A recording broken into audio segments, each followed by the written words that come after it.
Why don't we give it maybe, oh, there we go. A few more people are coming in.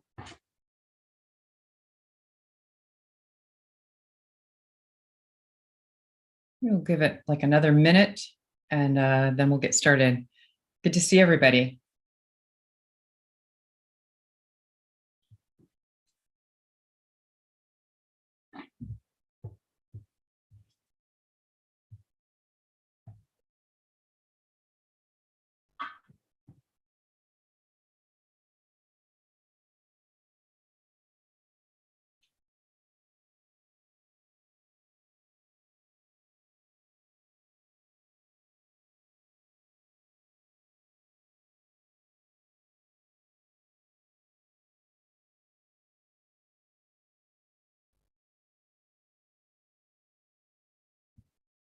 All right. Well, for those of you that are early, we were talking about an EMAC theme song earlier. So maybe drop your ideas in the chat on if we need strings or harps or piano or jazz. Thoughts on an EMAC theme song?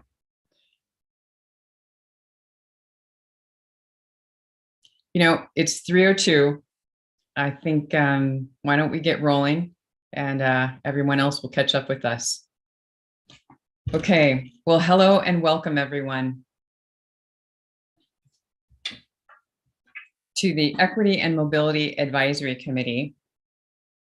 Thank you for joining us today. My name is Jessica Stanton and I'm the facilitator for the meeting. On behalf of myself and ODOT, we appreciate your time and commitment to this process. For technical help, Nick is our go-to person. So please note his phone number and his email just in case you need it later. We will be recording the entire meeting. What you say here is part of the public record. The recording will be made available for public review next week. To find more information about the project, please go to OregonTolling.org. And to our community members, we are glad that you are here. You are always welcome to email your public comments to us at OregonTolling@odot.state.or.us.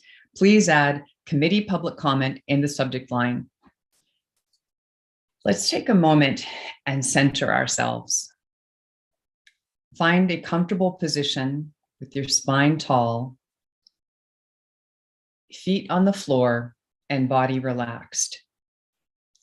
Take a couple of fingers and lightly tap the center of your forehead, right between your eyes, just about 10 times. And then lightly tap your temples.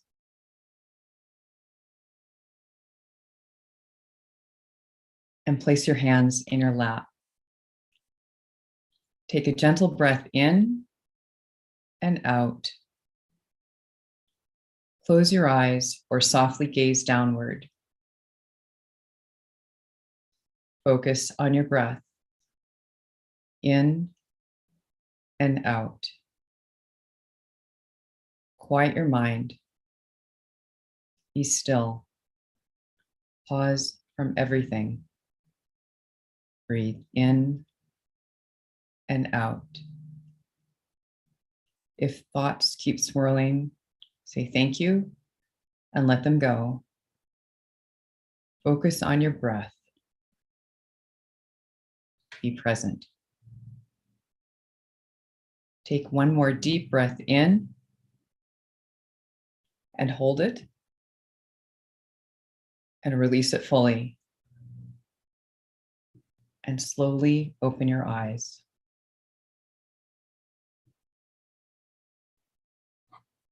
Welcome back.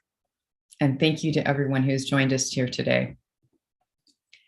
As we move through our meeting today, let's keep in mind the Equity and Mobility Advisory Committee working together agreements from the committee's charter. Listen, believe, and reflect. Accept non-closure for the moment. Speak your own truth with compassion. Listen to understand. Value and celebrate each other's experiences. Open hearts plus open minds lead to exploration of possibilities.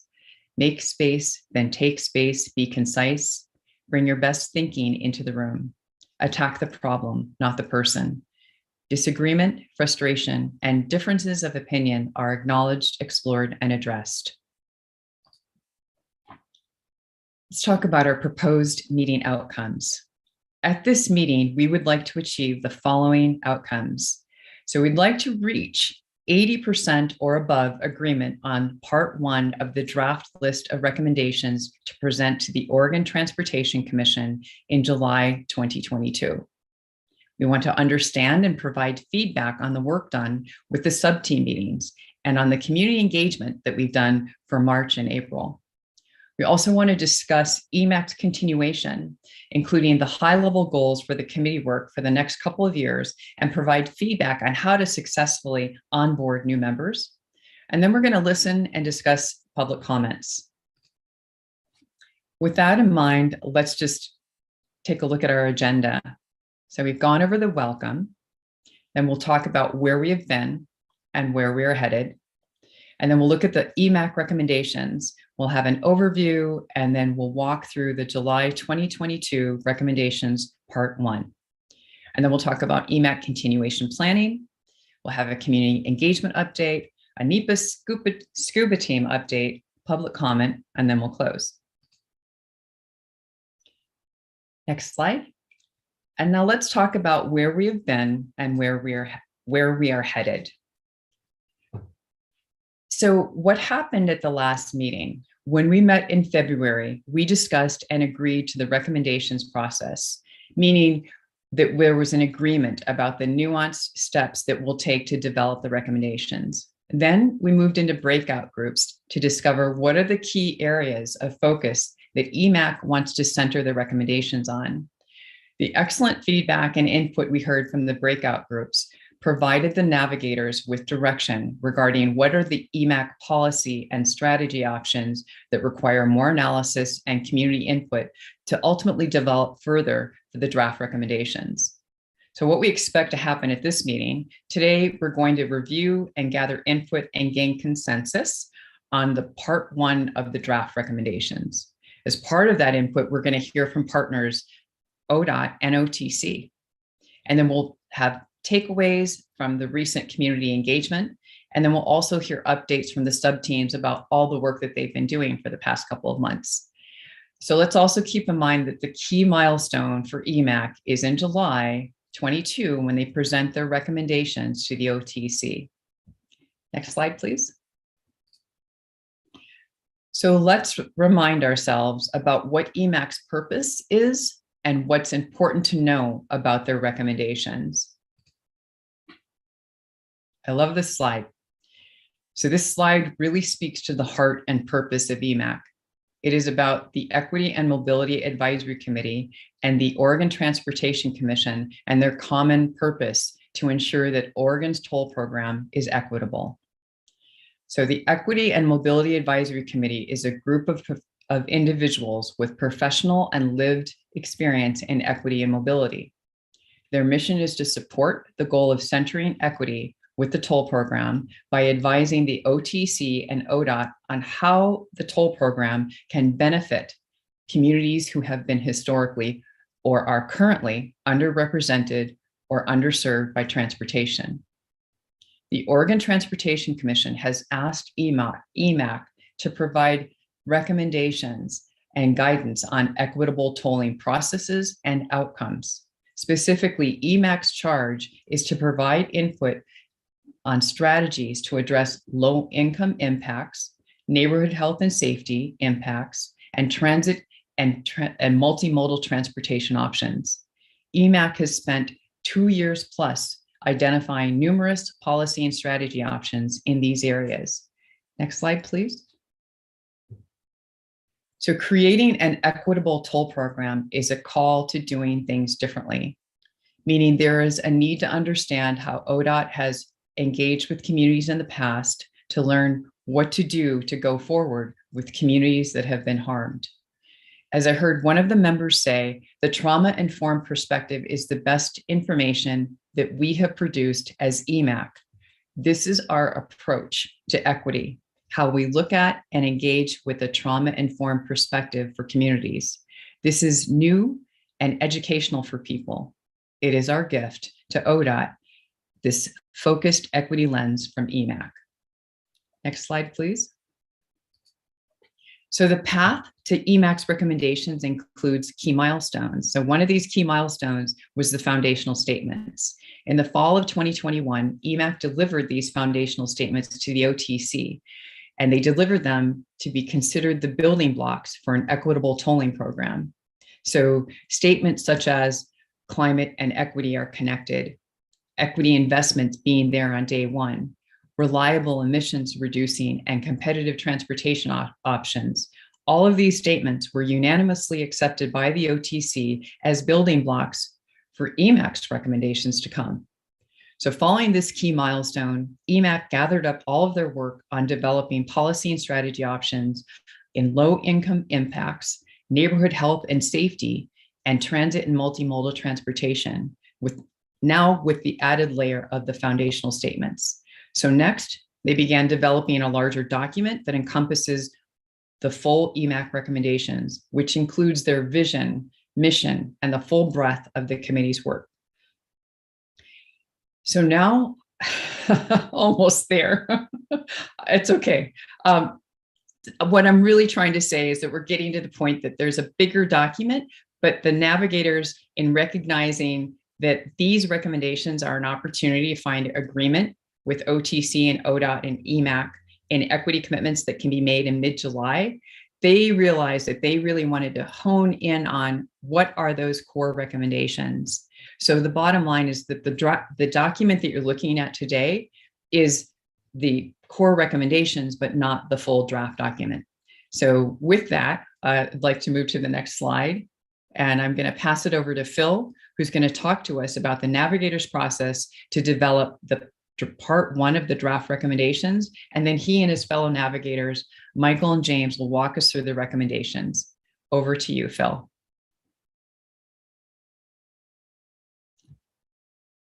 I think I'm not hearing you, Phil.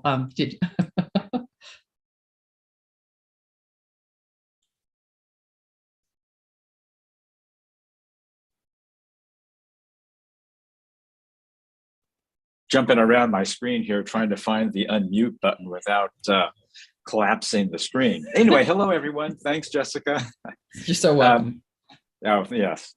So the Navigators team have been meeting frequently in between our full EMAC meetings to help frame, conceive, and direct the process for developing EMAC's recommendations. We've had numerous offline email communications to enhance this process and make it more efficient, and also permit Navigator team members to weigh in on specifics as part of the drafting process. Oftentimes, as we all know, wordsmithing can be considered to be kind of a picky endeavor, but in our case, wordsmithing has been crucial to being accurate, specific, consistent, and making the recommendations readable as we arrive at some degree of agreement among ourselves. So core to these recommendations are the three themes that are sort of summarized by the three R's: rate, revenue, and responsibility. And today we're going to be focusing, as Jessica has said earlier, on rate and responsibility as part one of this conversation. And then part two will consist of a discussion around revenue, which will be deferred to the May meeting. Next slide. Hi, everyone. Michael Espinoza here. Good to see you. So for congestion management, we understand that there are dual goals of revenue generation and congestion management for the Oregon toll program. And we believe that we cannot build our way out of congestion, and so demand management must be a priority. And then third, as you can see, we acknowledge that there is definitely a delicate balance with setting toll rates. And so we have recommendation action number one, and that's demand management with the goals we recommend should be the foundation for how we study and design toll rate setting on I-5 and I-205. that tolls should be priced at a level that manages congestion and eliminates the need for additional highway travel lanes in these areas. And then third, incentives supporting carpooling and vanpooling should be expanded and advertised before tolling begins. They're really trying to boost those up. And then action number 2 focuses on area-specific goals and measurements, and that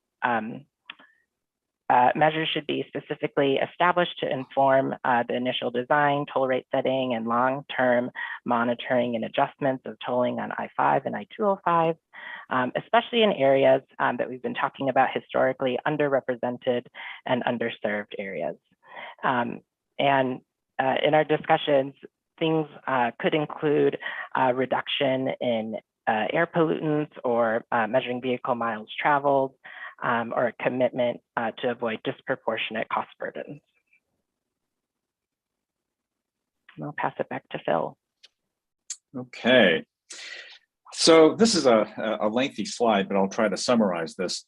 But the whole premise for EMAC's existence is based on centering equity in both the planning and implementation phases of tolling. And of course, we've been enmeshed in the planning stage for quite some time. And during this phase, we've been doing our best to think about what's needed to enhance or to advance equity. But core to centering and advancing equity is engagement, consultation, and partnership with historically underrepresented and underserved communities and their leaders and organizations. Once tolling begins, this looks like monitoring and reporting what's happening on the ground in order to inform any further programmatic changes. Advancing and centering equity means building community understanding, capacity, accountability, buy-in, support, and ultimately trust. Next slide. And this leads to recommended action number 3. So we're recommending establishing an equity advisory committee composed of people with lived experience or who work directly with historically underrepresented and underserved populations near tolled facilities or are impacted by tolling. This committee's charge will be to provide equity oversight and review and confirm through a transparent process all future toll rate setting adjustments, tolling revenue allocation, and matters of modifying the toll program's impacts on the community. Next slide. Hi. An area that's really important to me is really the involvement of small minority and women-owned businesses. So one of the things that's really important as we move this work forward is really understanding that the businesses along the I-5-205 corridor, the workers and the businesses, they need to make sure that the tolling doesn't have disproportionate impacts on the small minority and women-owned businesses. So we need to balance the cost of the tolls with the benefits of the investment in managing the congestion. At the same time, we must identify impacted small minority and women-owned businesses and proactively mitigate this burden. We don't want to drive businesses out of the area or out of business because we're trying to achieve some of these congestion reduction goals on I-5 and I-205. And we know that securing and maintaining jobs is critical to combating poverty. And so this is just one more driving force behind the fact that we need to make sure that we have a focus on these businesses. Next slide, please. In contracting for the development as well as the long-term operation of the Oregon Toll Program, ODOT should report how they are engaging with business organizations and local business owners as they attempt to reduce the negative effects of diversion for small minority and women-owned businesses. In addition, ODOT should report to the Equity Advisory Committee that we've just recently talked about, relevant agencies and community-based organizations and the community on the progress that ODOT is doing engaging with these businesses. Sorry, my screen's messed up.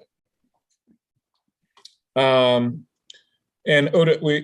finally, ODOT can work with the Equity Advisory Committee on implementing robust engagement with measures of equitable results. And that's one of the key things, is really being able to report out on actual measures. So then long-term, we're able to manage the effects of this diversion. Thanks. Thank you so much, Phil and Michael and James, for walking us through the recommended actions and the draft recommendation document. You know, Nicole, why don't we pull everybody back up on screen for just a moment? Now that some of you are, some of us are more familiar with those draft recommendations, and some of you, it might be the first time, receiving them about a week ago. So what we'd like to do now is just take a temperature check. So having walked through that, having read through the materials, how about a nod or a thumbs up or thumbs down about, are we headed in the right direction? Is this like close to 80% or higher of what we might bring, of what EMAC might bring to the OTC this July? So on the count of 3, we'll do a heads up or a thumbs up or thumbs down on, are we 80% or higher in the ballpark of what EMAC will present to the OTC in mid-July? So I'm going to go thumbs up just as an example. I see thumbs up. I see a thumbs up. Thumbs up. Great. Fabian, great. Amanda, are you in the thumbs up or? Okay, great. Awesome. All right, so that's great. So it sounds like we're in consensus that we're in the 80% or higher, close to, like, this is the language, this is the part 1 draft recommendation of the OTC, the recommendations that EMAC will bring to the OTC in mid-July. That's great. So what we're going to do now is we're going to pass it over to Commissioner Smith and Director Lucinda Broussard to kind of give us the ODOT and OTC input and see what else we might want to think about to maybe fine tune these recommendations. With that, I'll pass it over to Commissioner Smith. Thank you, Jessica. Hi, everyone. Thanks for all the great work. I have been given the opportunity to see a sneak peek of these before many of you, and had a conversation with Jessica and Garrett and Lucinda.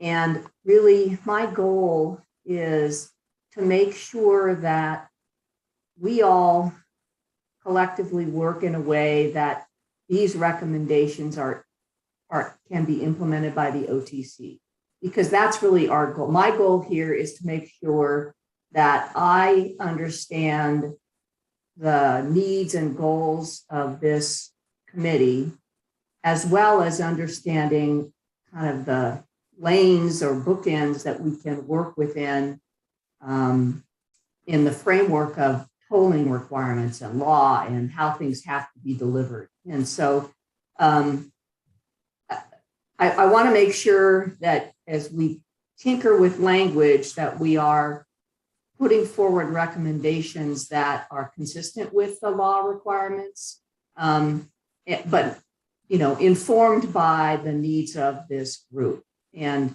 I think the OTC is really on board with many of the approaches that you are identifying. And if we could go to the next slide, I just wanted to highlight some of the things that the OTC has done, which I think hopefully will give you some feedback that the things that you're talking about are that OTC is hearing and listening and doing things, making them happen even as tolling progresses. So one of the things I wanted to highlight was at our last meeting where we made some funding decisions from the discretionary funding from the IIJA, we directed ODOT to develop a innovative mobility pilot program and fund $10 million. And it might be more. We asked them to look for more, another 10 million.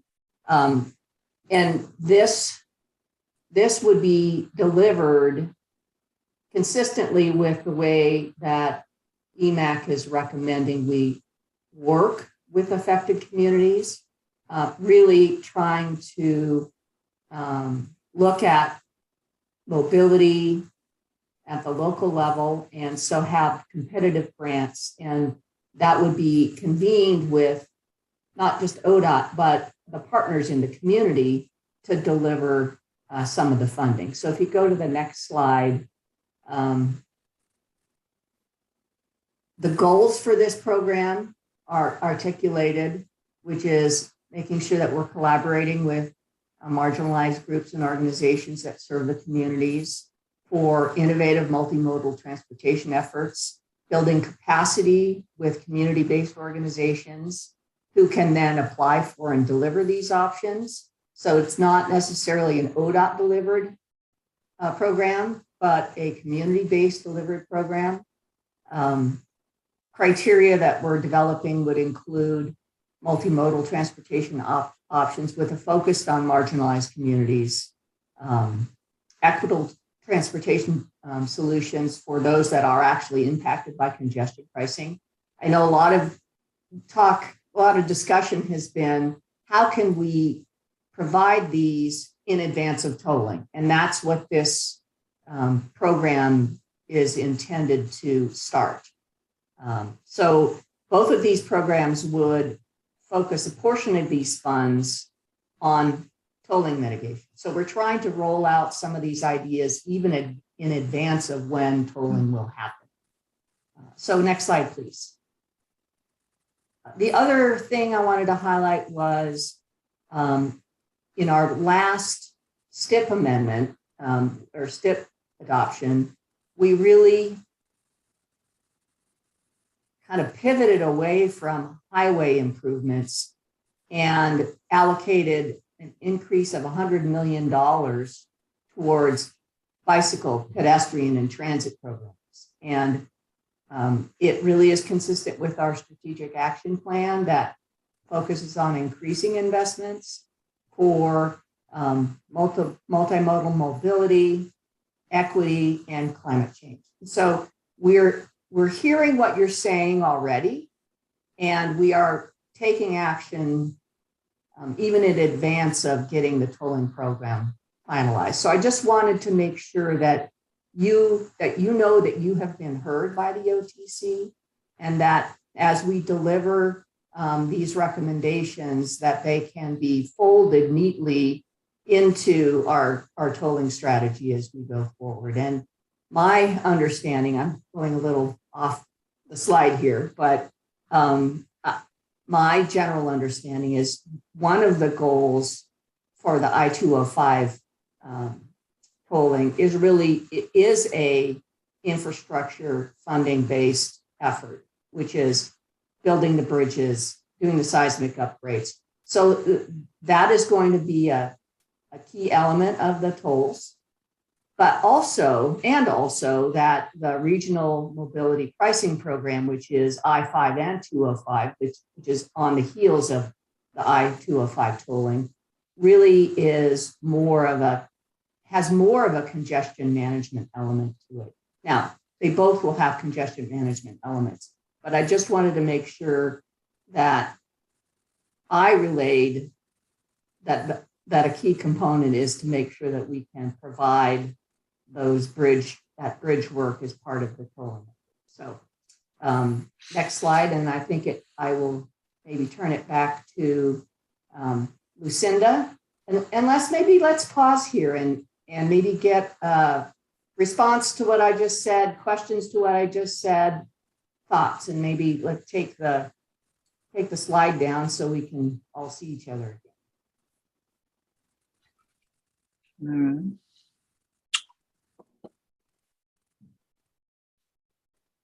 Thoughts, questions, ideas? I know it's a lot. Or Dump of clarifications? information. And it's also something that if you guys want to think about it, and we can come back to it at the next meeting.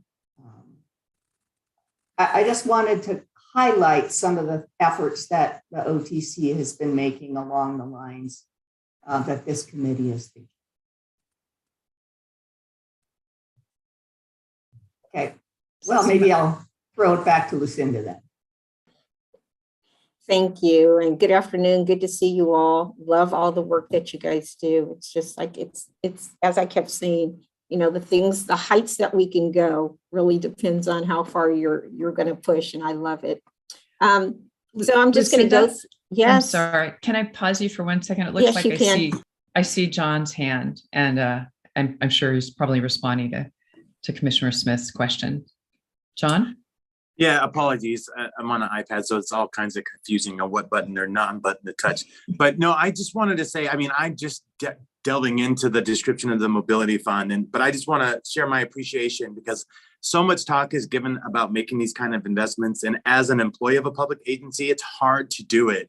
So the fact that the commission has moved to create these resources or put these resources aside, I think, a lot of folks need to kind of really get into it and understand it, but it's an amazing first step. And I'm very appreciative that this is available to the public to be a part of the process. So I just thank you, Commissioner, and thank the commission. So. Great, I appreciate that. It is, I think we've all heard the saying that sometimes making change in an organization this big is like steering a Freightliner. It does take some time and lots of effort. So thank you for your efforts to help us get to the right kind of turning radius.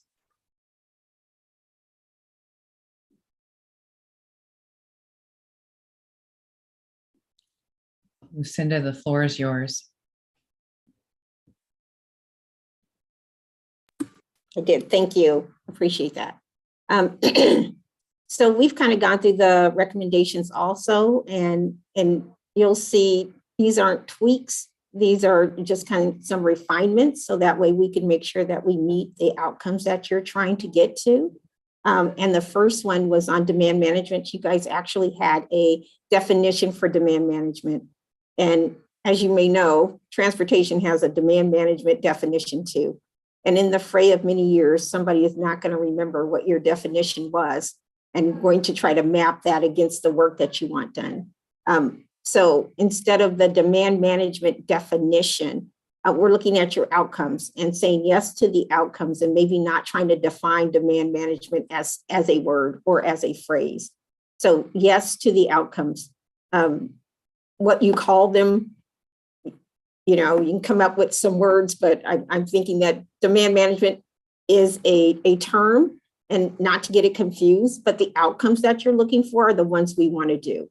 So that would be one of the things that we would ask just a tweak for, is your definition to be kind of broad, and instead of a real defined definition, here are the outcomes we want to see you achieve. For the second recommendation, slight word change. Instead of area specific, project specific, because we are talking about two projects, the I-205 project, Abernathy and Tualatin, and then the RMPP Regional Mobility Pricing Project, just to be more specific about that. Other than that, we're good. You want to go to the next slide? I think I'm going to go to 4 and then 4 and then come back to 3, because I think 3 is a great conversation to have.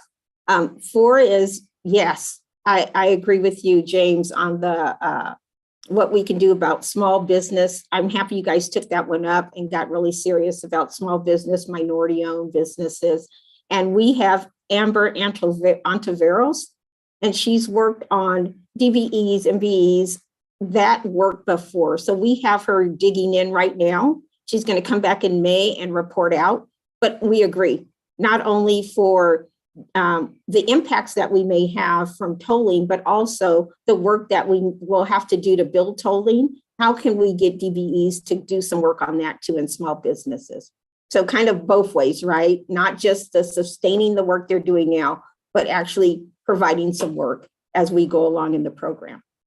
So that was recommendation number 4. Recommendation number 3, there is a rate setting advisory committee that we will have to do as part of rule setting, how you set rates in rules. So that committee has to be set. This adjustments committee, I think I've seen an adjustments committee, the equity, there is another one, equity advisory committee, I think was the other thing that was asked for. I think there's some nuances there that probably need to be talked about a little bit more instead of setting up more and more committees.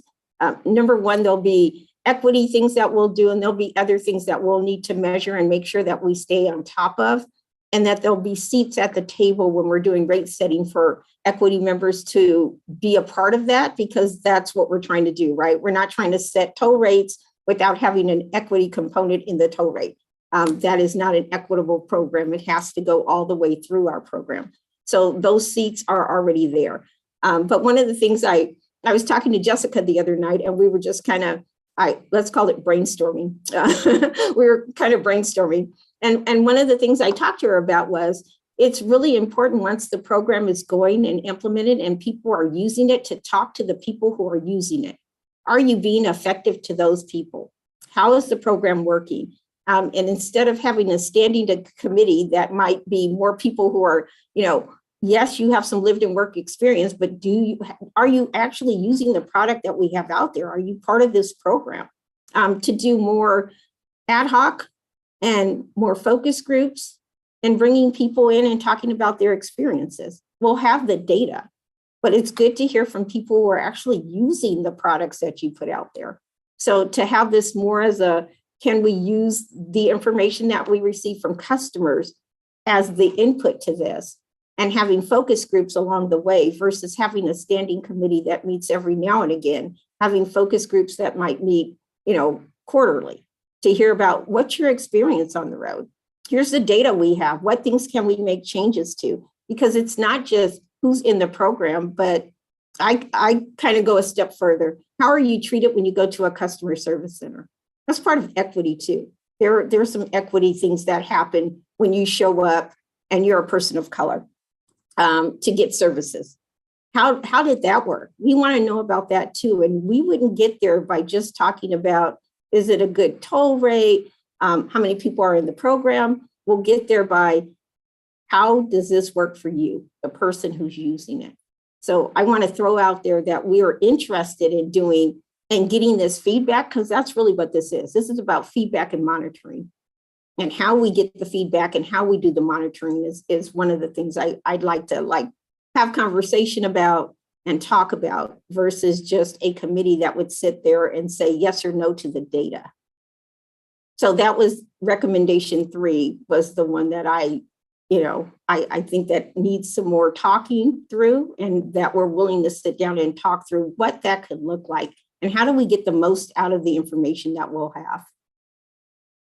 Can you go? I think I'm done, right? There's not another slide. No, I'm sorry, not another slide. Can you go off and go full picture? Can we pull everybody up? Yeah. Yeah, go off. That's part of the song, part of the EMAC song. That's one of the stanzas. There we go. Okay. So any questions for me? Bill. Go Bill, ahead, Bill. So we'll do Bill and then we'll do Phil. So Bill. Hey, I'm here. Sorry, I'm joining late. Can Phil go first and I can listen? Because I only caught the last 3 minutes. Okay. Absolutely. Phil. Thank you. Hi, Lucinda. Thanks for those comments about that third recommendation. I think we all would have guessed that probably is one that requires further discussion and quote definition unquote. But I think rather than kind of getting into specifics about what a committee would look like and so forth and so on, because frankly I don't know that we really know what that would look like at this point in time. But going back to the other analogy of outcomes, I think if I sort of think back to the conversation that we had in the Navigators group, what we don't want is for a committee, be it the toll rate setting committee or whatever that is, to have a couple of members that represent impacted communities, or in other words, equity, and have those members essentially be a minority stake. And to be able to present something, to say something, and then essentially be overruled. And I think that's the kind of process that we don't want to have happen. So we actually even talked about, well, let's have that toll rate setting committee be a majority of community members or those who are impacted, so that there's always going to be a core group that has the ability to make a change and not be overruled by someone else. Taken. Thank you. Thanks, Phil. Why don't we go? I saw James and then Michael and then Sharon. I'm going to put my hand down so I don't forget. Thanks so much for getting back on those recommendations. Very helpful. To pick up where Phil was talking, I guess one of the things that I think is really important with this work, it's not to try and recreate the wheel, much like you talked about saying kind of the word change, because there's already defined definitions for some of the words and processes and stuff in this transportation world. And I think what we're really trying to understand is where are our opportunities to really affect change. And you've put forth some very broad questions, and I appreciate that, but it's like to Phil's point, how do we keep the power within the equity, so it's not just kind of like check the box, the equity person was at the meeting, but how can we really make it so equity is part of the way that we're doing the work?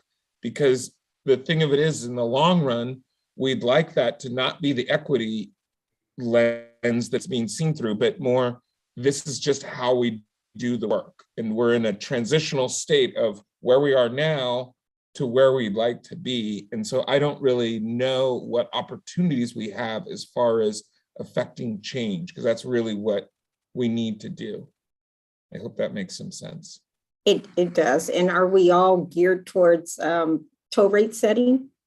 Is that where yes, okay. I think there's a conversation still to have about that. So thank you. Okay, thank you. Michael and then Sharon. Thank you, Commissioner Smith and Director Broussard. The piece that's really like sticking with me is the recommendation one focused on demand management and thinking about the definition and really like reorienting ourselves to think about the outcomes that we'd like to see from the system. And so I'm like just kind of like noodling on that and like appreciating that I think we can get mired in like, what is the definition, that we're trying to achieve and think about. And so I think like the first things that like pop into my mind is, like prioritizing like reducing single occupancy vehicles throughout our system. But additionally, like I think core to what we've been talking about is really boosting our transportation options in the system. And so those are just some outcomes that first come to mind. And I appreciate the reframing to think about like, what are we working towards? Thank you.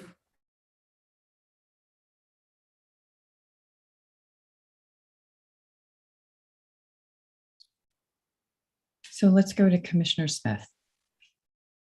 Thanks. Help us understand, Lucinda. Maybe it's getting too much into the weeds, or maybe it would be helpful. My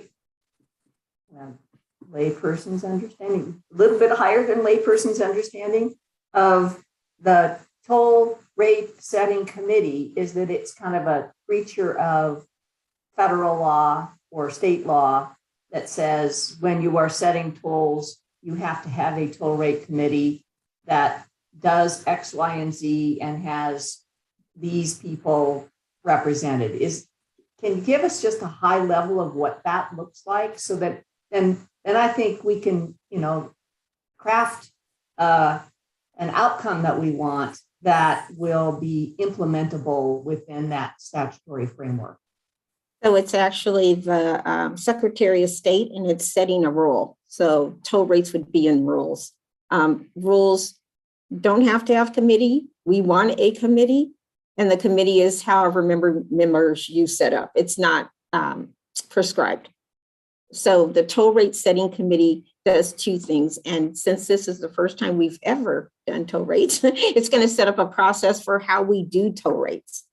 And then it will do and then it will set the first ever toll rates. That kind of sounds monumental. But first you have to set up a process for how do you actually set up toll rates, because you'll be doing it again and again and again, and then setting up the toll rates. So, and it's a statewide view and not a regional view at that point, because tolls are a statewide program. So it would be a statewide view of, revenue, how much revenue do you really need to pay bills? All of that goes into setting a toll rate. And actually I asked Garrett, and Garrett, maybe next meeting in May or maybe even before, just some document, or maybe at one of your scuba teams, invite John in, who's been really instrumental and very intimate in trying to get the toll rate setting process set up. That'd be a good conversation to have. Do you mind, Lucinda, just talking a little more, because you've managed tolls in other places. And so what does that, because I think where EMAC is talking about is like, okay, once that process is complete, what's done afterwards? So could you talk about an example or two of how that kind of like monitoring, reporting, report back engagement with the community works in Georgia or other places? I am probably all over the country. So if you've seen anything in the paper in the last, not after the pandemic, I'm sorry, it's not over. But when more people started driving, let's say that in the last 6 months, you'll see all over the country, people have been trying to raise toll rates, because in managed lanes, people weren't really using them because there's no need to. All lanes are open. And you'll see this public outreach trying to raise the rates 50 cents. Here's when we'd like to raise those rates. And you'll see public, number one, outcry, but also public engagement happen. So before rates are set, they're not set in a vacuum or in a room. There is actually public engagement. There's hearings that happen. There's notifications that happen. I think it's a 45-day notification period for rates, and rates are set, based on many different, it's a lot of financial analysis that goes into setting rates, and that's how rates are set. So it is a public process. It's not a process that's done in a room. It is a completely public process. Sharon, you want to continue? Can Sharon continue? Just a follow-up. Yes. I was thinking now I'm on the witness stand. Go ahead. No. I'm just trying to make sure that I understand what the rate setting committee and process looks like. And maybe now is not the right time. I think maybe at the next meeting, just kind of a real high level of what that looks like would be helpful for me. And I think helpful maybe for the rest of the group, because are you talking committee composite, committee composition? Well, just kind of like what is the process, and who has to be at the table, and who gets to decide how it works. Yeah. Okay. Okay. Because what I'm hearing from the recommendation is, maybe it is a two-parter. Maybe it is make sure that we have equity focused when we do toll rate setting and when we comprise the committee. That's what I heard. Okay. And even after we set a rate and things are going on, let's make sure we have some voice, some process and mechanism for the affected communities, traditionally underrepresented communities, to have a feedback loop with ODOT about how tolls are going and how do we make change if it needs to happen. So that's what I heard, and trying to understand how to craft a recommendation that would get at both those things. That's what I heard. That's what I'm hearing. So yes, that's why I suggested John at the scuba team. I'm gonna thank you both. Let's go to Bill, and then I saw your hand up, James, but Me too. Or Eduardo, did I see his hand? No? Okay. let's go to Bill. Bill, did you raise your hand intentionally? Yes, I did. Sorry, I'm about to jump on my computer as opposed to phone. Okay. One of the things, and I think you guys are providing answers that seem to be cognizant of what our concerns are. But I think one of the major concerns that needs to be recognized is that ODOT does not always have the complete trust of the community on projects that you're working on. And that is one of the reasons why we were pushing or looking into this committee, because it would keep ODOT accountable, but it not only accountable, but it would always have, or it would ensure that those community voices are heard and are part of the process. You don't have to read too many public comments on this topic to know that the trust is not there. And that seems to be something that's very important and needs to be, sorry, now I'm here twice, so hold on a sec.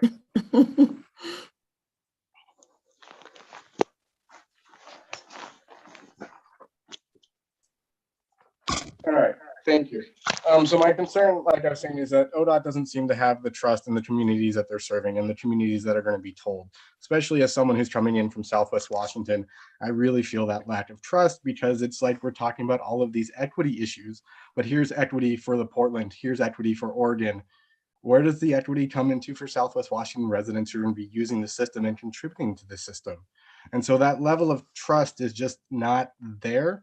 And that's something that ODOT really needs to be cognizant of, but also work towards addressing, so the community who is using this system feels like their voices are heard and identified and are recognized. Not just thank you for commenting, but we're going this other route, regardless of what you say. So thank you. And I'm appreciative for being able to add my 2 cents in multiple fashions, it seems like today. Thank you. Instead of multimodal, you're multi virtual telephonic. I like that. Thank you, Bill. So let's go to James. Hi, I really appreciate all of this input. The question I have is how much, as we're pulling these recommendations, we're moving forward and trying to define things and make them more clear. It's going to come down to, you know, the dollars, and everyone wants to talk about the money, and we don't know how much revenue is going to be generated and all that. I know there's studies and stuff still to come on that, but it's really the direction and how those monies are directed. And I'm not sure, you know, that I don't believe sits with this group. And so I look to see us trying to influence that, but I don't want to spend a lot of time talking about going into a space where we really don't have, we're really not in that race. And so I want to make sure that, you know, where are guardrails as it pertains to the use of the generated funds, so that we don't go off into outer space when we don't have a spaceship, if that makes sense. Well, I'd say, I think that's where part 2 of the recommendations conversation is coming next month, James. And so we're going to have people here at the EMAC meeting, but also in the Navigators meeting leading up to that, to talk about what commitments or where are we at in the process can be made now or in July as we work towards there. And then what are for those kind of, what are for the the decision-making processes where we know we have to get to. Because honestly, toll revenue allocation and those commitments really get the final stamp of approval at the end of that toll rate setting process. So there, but it's more of a, I would say, a science, an art than a science in figuring out how do we get to the place and where we're at today, where people want to see commitments and want to see things put in place versus following through that iterative and technical process to get to where the final dollar amount goes. And so I see it as a place where along the way, as we're going through the toll rate setting process and as we're learning more about toll revenues and where they can be spent, there's things that are committed to kind of step by step as it goes through there. So that's just a kind of a high level thought, but we're looking forward to diving into a little more of that next month. Piece of it. Thank you, Garrett. So as Garrett is saying, that's part 2. We're almost at time for our discussion, but I want to kind of remind ourselves what we've been talking about.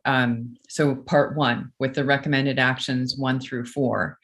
So we've talked about some different ideas. We've heard input from Commissioner Smith and Director Broussard about, their response to the recommended actions.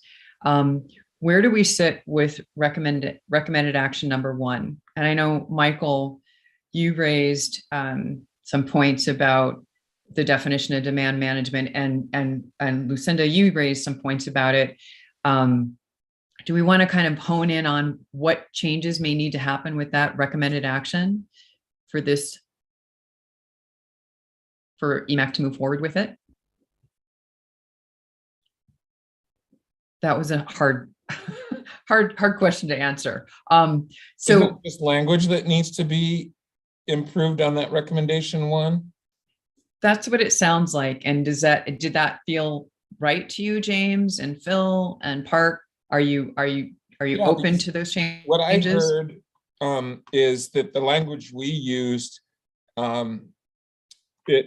we were describing something, and the language we used to describe it wasn't congruent with the same term that's used in the transportation industry.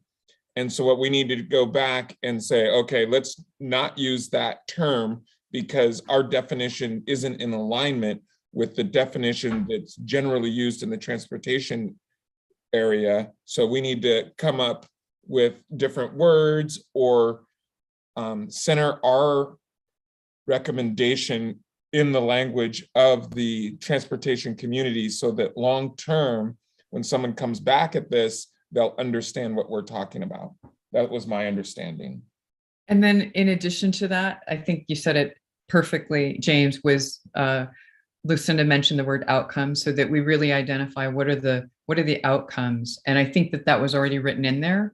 But so we would focus on defining what are the outcomes EMAC is looking for, and supporting the demand management definition. But Michael, did you have something that you wanted to add to that? I think I think the points that I would like to see there, I get as an outcome that I mentioned before, are prioritizing reducing single occupant vehicles on the system, both on the highways, but also in the surrounding areas. Like we've heard over and over that diversion is really important. So I think having that centered is important. And then coupled with that is really increasing the use of transportation options. So, making transit, biking, walking, carpooling, and vanpooling, more enticing and really used well. Like that's what we're aiming for with demand management. So maybe we focus on those things that we'd like to see, and less about the word. Okay, great. Thank you for that input. And I'm going to move to Park because I see your hand raised. Do you have some thoughts about recommended action 1?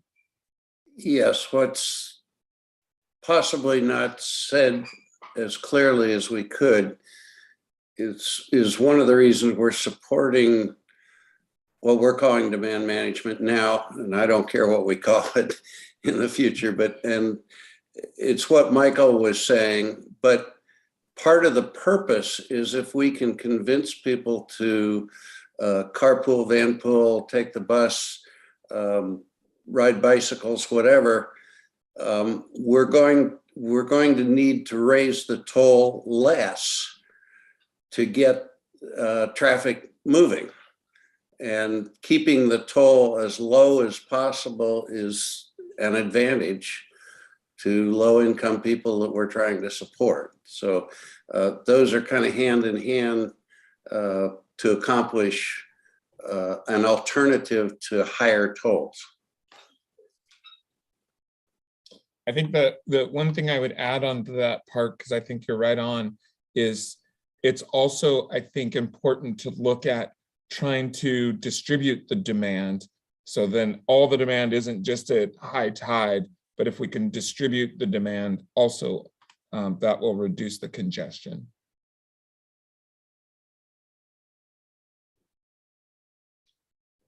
So it sounds like we have some ideas of how we might want to make some adjustments to recommended action 1. Any other thoughts around recommended action 1?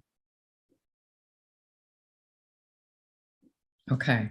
And then recommended action 2 is also about demand management, but I don't know if we had, I think that was the second action where ODOT suggested that you change the,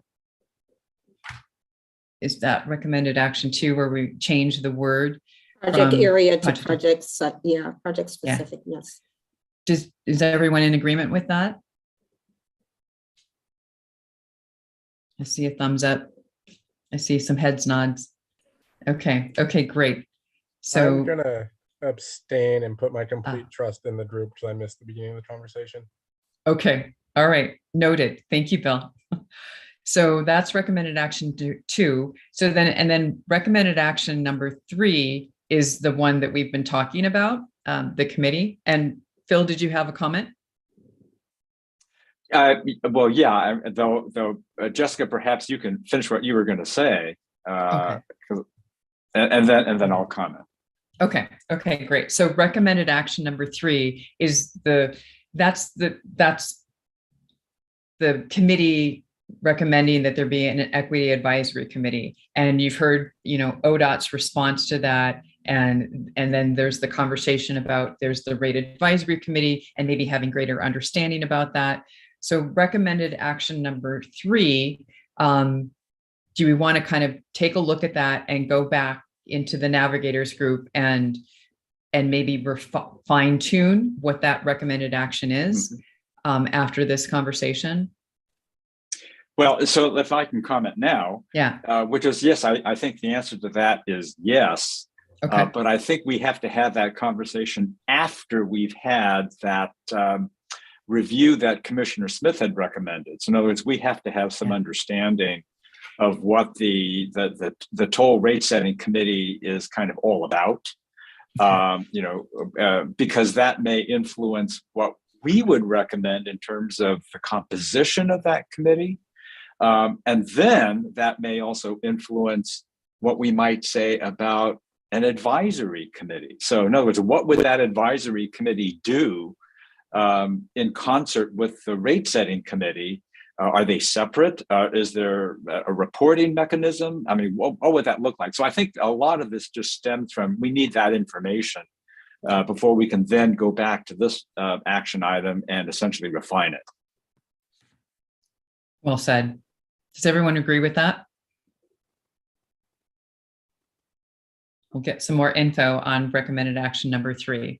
And then recommended action number 4, ODOT has described that they will be talking with Amber Ontiveros during the next meeting. She's going to give some great insight about what steps ODOT is already taking. And then maybe there's just the conversation about where does that committee or whatever happens with recommended action number 3 will impact just that aspect of recommended action number 4. So what I'm trying to get to, it's 4:05, and we're going to try to take a quick break here. But before we do, we'd just like to know, do we feel like the part one recommendations are in an 80% range, or in expressing what you would like to say, 80% or above, of expressing what you would like to say to the OTC in mid-July? Is that what the slide says, Nicole? Maybe we should pull up that question. I'm going by memory.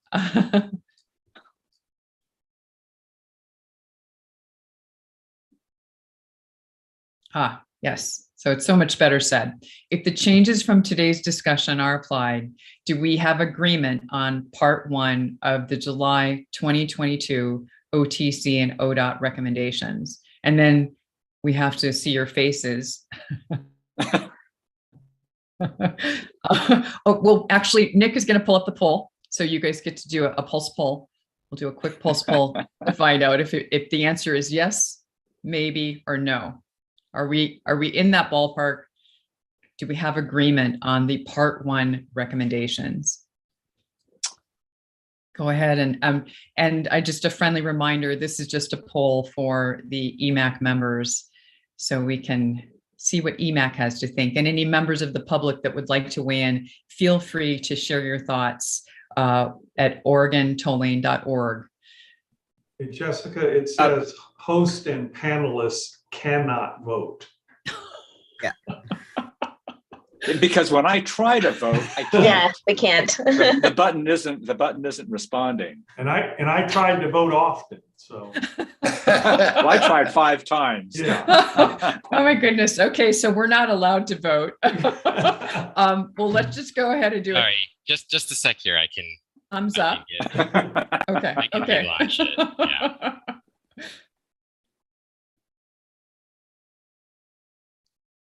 Oh, technology. Yeah. Okay, we're going to try that again. I think the panelists. Okay, that worked. All right, so go ahead, members, and cast your votes and let us know what you think. Based on this discussion today and the recommended changes, do we have agreement on part one of the July 2022 OTC and ODOT recommendations language?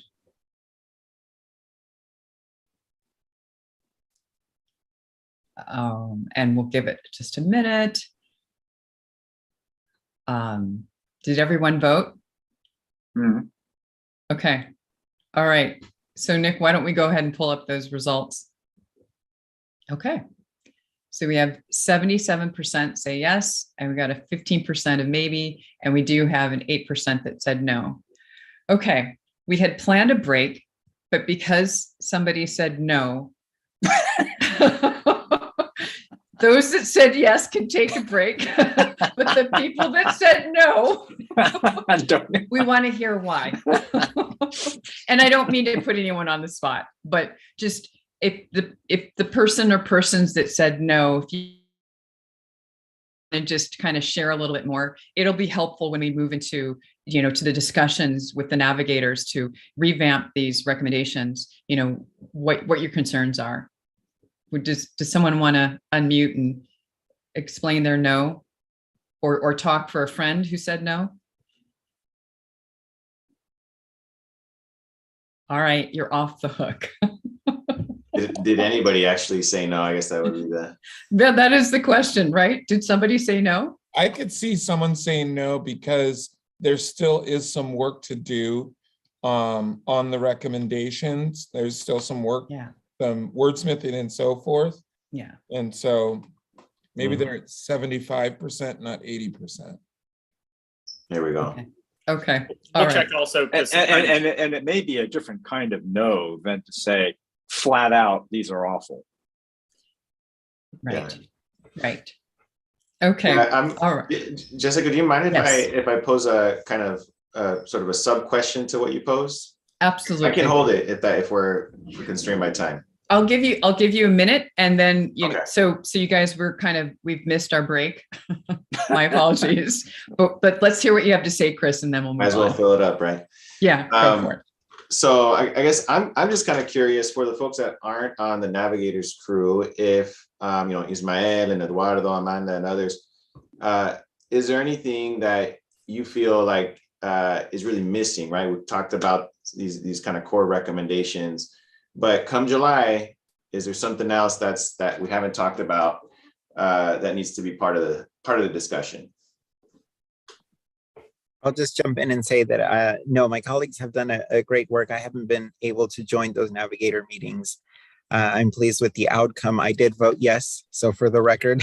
But thank you for creating the space for me to comment tonight.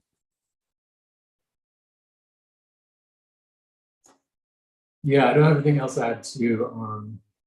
I do have thoughts maybe to our part 2 of the next month, but right now, I don't have anything else to add. And I was that maybe, and that's just because I'm not feeling educated enough to be committal today. Amanda and John.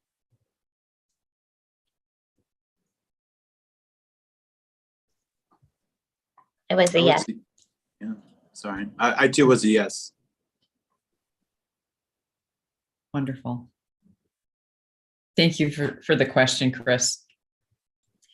Dwight, did we hear from you? Were you a yes? What are your thoughts? Oh no, I'm right there. I'm good. Yeah. I wasn't the no person that prevented our break. I just want that. Who was it then? Garrett? Garrett voted That no. was me. I didn't want to. I'm going to speak for the no person. It wasn't me, but I think it's fine if you're not there yet. It's okay to say you're not there yet, and you can say that without being put on the spot. So absolutely. I think that is just fine, because maybe somebody feels like I didn't have a chance to read everything. I'm just not there yet, and I'm just wanting to think about it for a while. So that's my 2 cents. It's okay to have uncertainty. I agree. No judgment whatsoever. I'm often on the other side of these kind of votes. So ask anybody that knows me. Thank you both for that. Absolutely. And anyone that does want to share with us about their no, not on the spot, feel free to reach out. And of course, no judgment.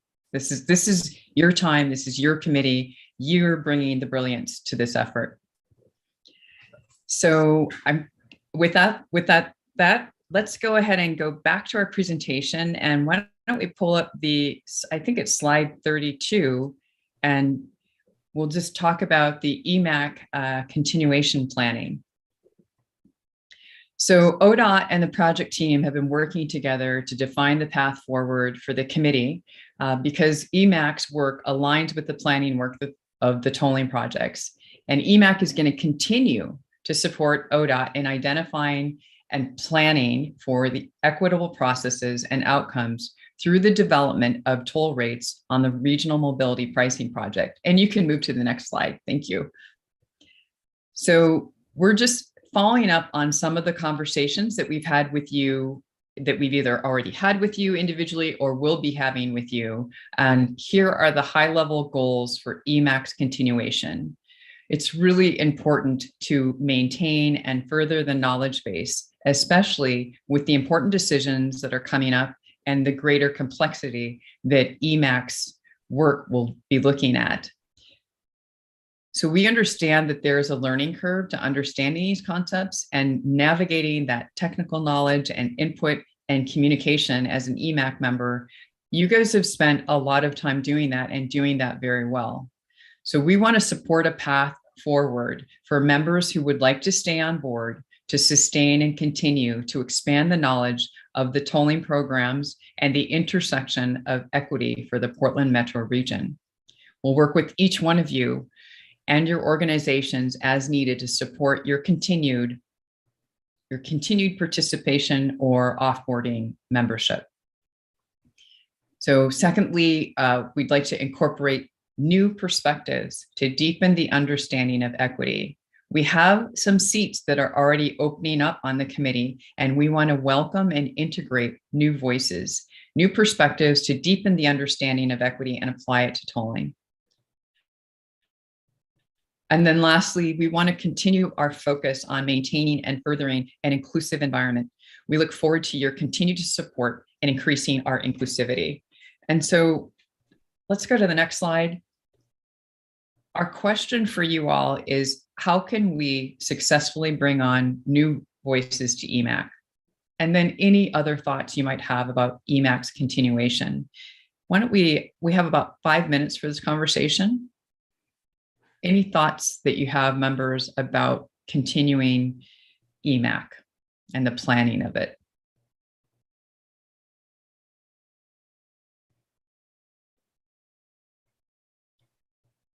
Some of the conversations I've had with some of you individually, you talked about what onboarding could look like, support systems. James, were you going to say something?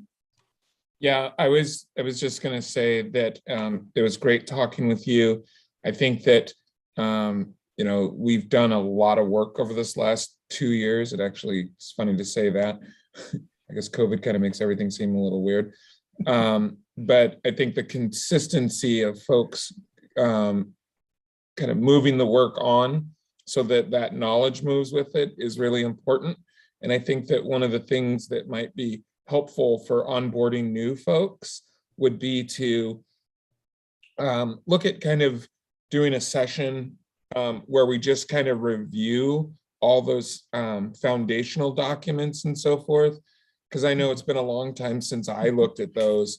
And so we can get them top of mind, as well as educate and help new people understand, oh, this is what we meant, so we can have kind of a dialogue as it pertains to why we decided one way or another on coming up with those things. I think that would be helpful on bringing people on. The other piece that I always try and drive is when we look for new members, that we have a shortage of representation from female members, and so that we should put a premium on increasing that diversity of this group as we look at those opportunities.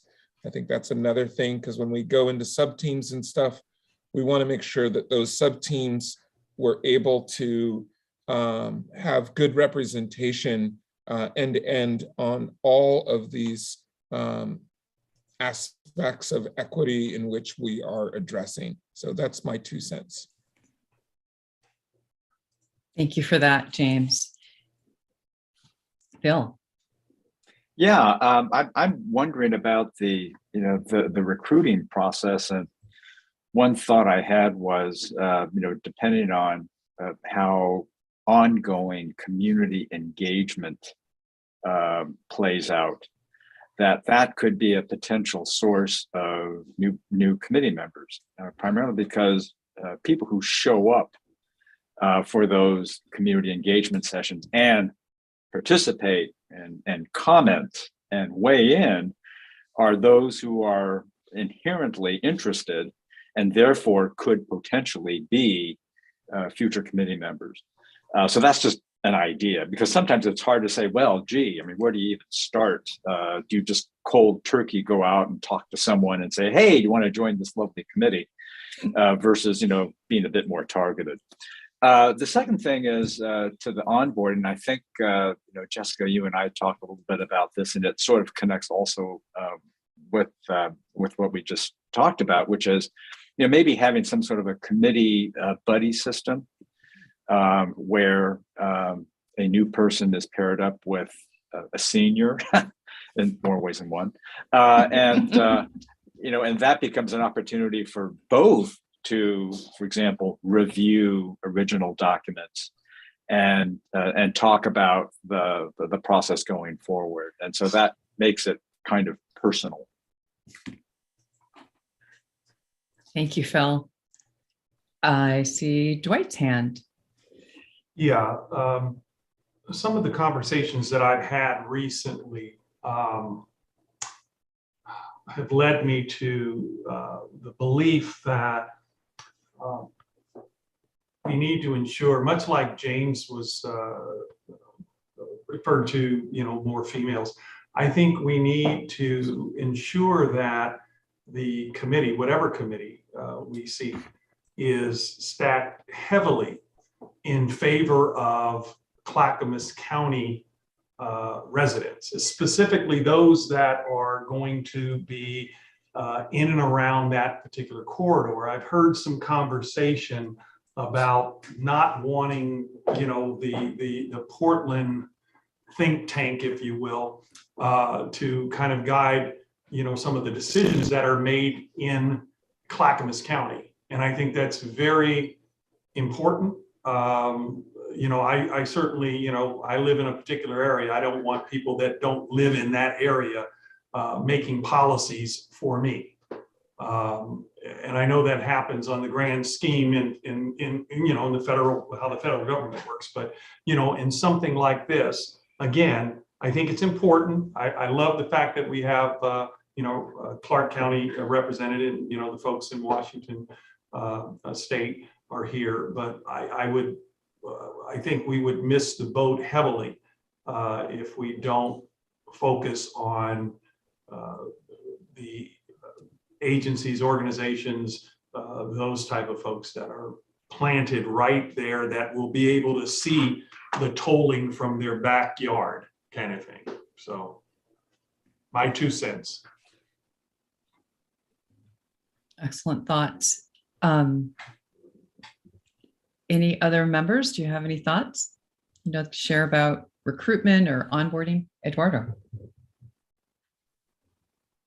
So if you could give some more clarification on like what is going to be the allocation of representation. I know that some of us represent our agencies, and for example, I am an at-large member, not affiliated with my previous or current employer in this role. So what is your vision for that? Are just replacing us for who we already represent, or bringing in more community voices? I know that one concern that I've expressed to both you and Garrett is like,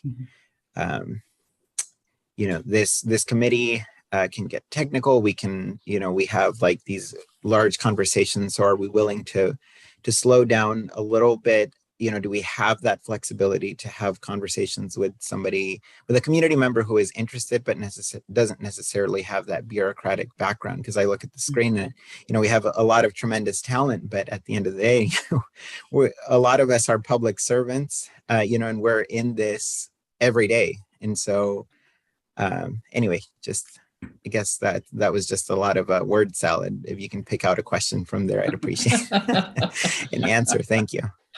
I'm going to head toward the radishes.